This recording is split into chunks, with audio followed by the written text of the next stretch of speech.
I have always believed that there is no way an affair could happen within my marriage. I know I would never have an affair, and I know my husband would never have an affair. And thankfully, those statements are holding true. But the idea of clinging to, it could never happen to me, was completely shattered when some friends of ours experienced one in theirs. I realized that if it could happen to those two people who loved and supported each other so fiercely, it could happen to anyone. And as Pastor Jim wisely pointed out this past weekend, it's in those areas where you are convinced it could never happen to me, where you are often the most vulnerable. So my husband and I are doing our very best to protect ourselves and our marriage. We have boundaries in place and very open lines of communication.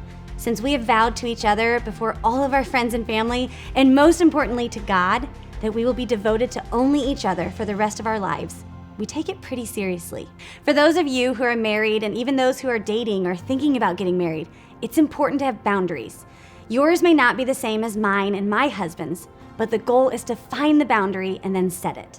For example, we have set a boundary of not being alone with the opposite sex unless it's in a public setting, like maybe a work meeting at a coffee shop. And if we know of a time that's coming up, we talk about it ahead of time.